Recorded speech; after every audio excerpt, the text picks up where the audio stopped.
Olá, meu nome é Renata Nakano, eu sou idealizadora e diretora-geral do Clube Quindim.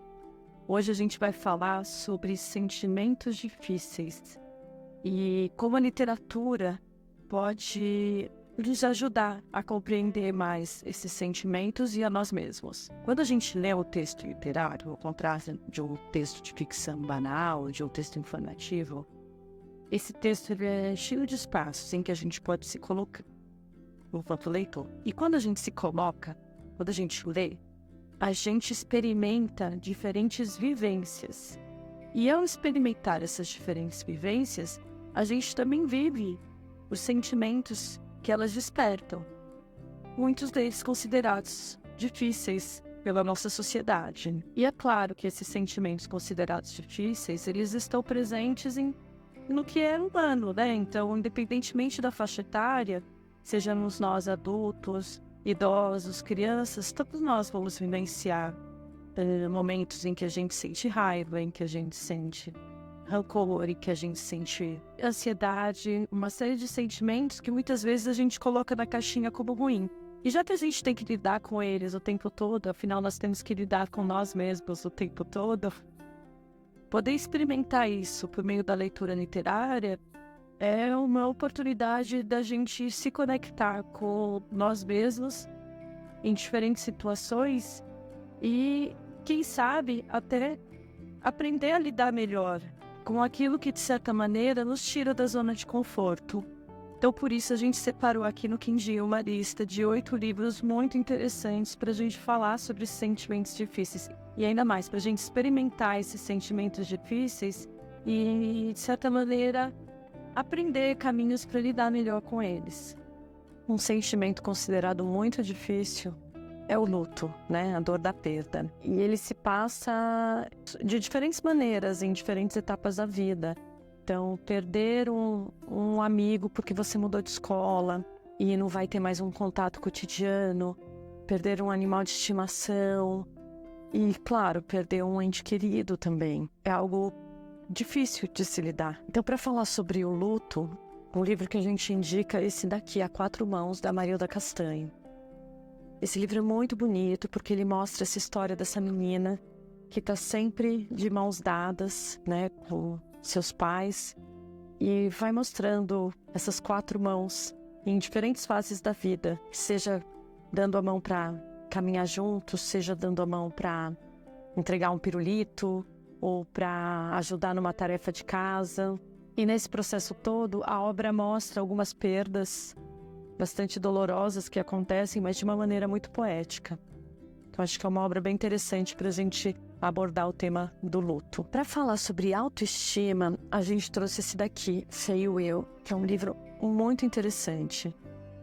Nessa história, o coelho, ele começa a sentir dúvidas sobre o valor de si mesmo, se ele é bonito ou não, enfim, a partir do momento em que ele escuta de outra voz uma opinião sobre si que não lhe agrada.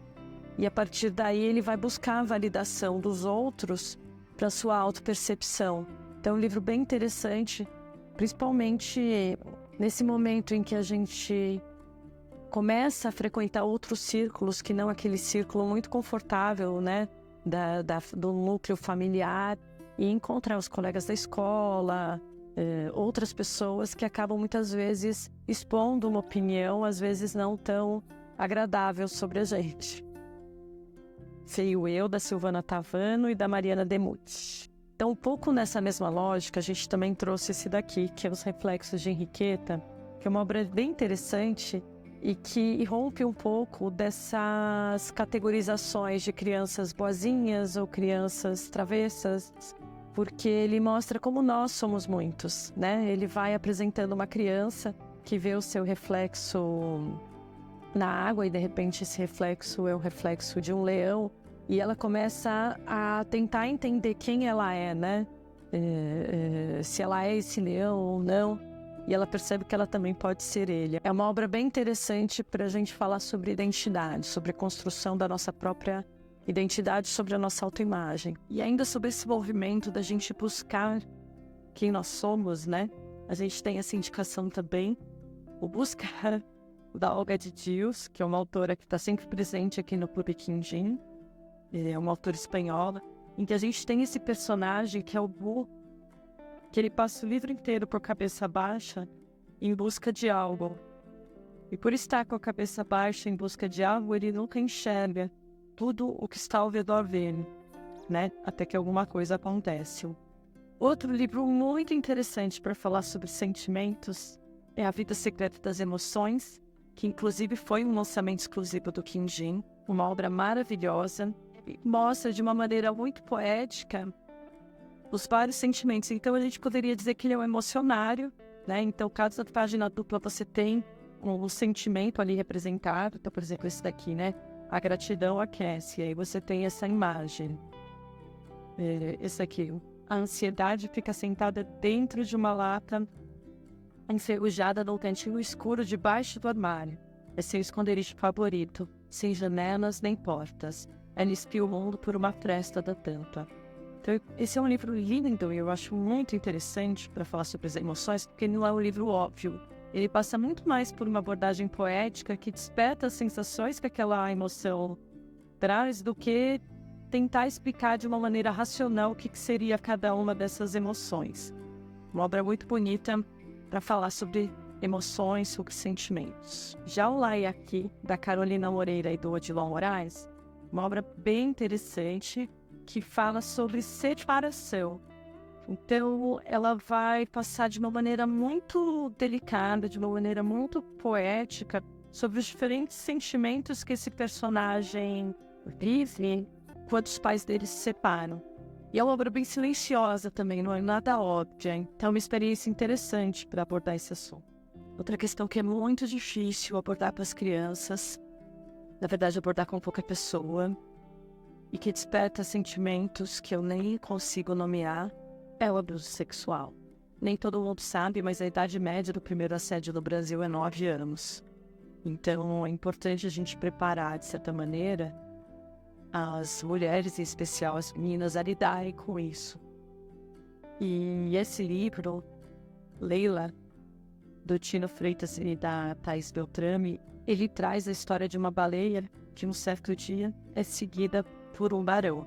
Eu não vou contar mais, vou deixar para vocês lerem. Mas é uma obra interessante para quem deseja trazer esse assunto pela primeira vez ou não pela primeira vez para as crianças. E por fim a gente trouxe A Chave do Meu Sonho, que é um livro do Daniel Munduruku e da Rita Carelli, e uma novela em que a gente pode conversar sobre o tema do abandono. Ele conta a saga do terceiro filho do cacique Nafucacá, que é rejeitado pela mãe, né? E vai falando sobre essa jornada de superação e os caminhos e as dores e as vivências desse filho. Uma história bem bonita também. E você, que outros livros você acrescentaria a essa lista? Conta aqui nos comentários pra gente. E se quiser receber obras como essas e muitas outras, vem conhecer o nosso projeto, Clube de Leitura Quindim. A gente colocou o site aqui na descrição e também o cupom de desconto, caso você queira fazer parte e receber livros transformadores todo mês na sua casa. E é isso, nosso vídeo de hoje fica por aqui. Até a próxima.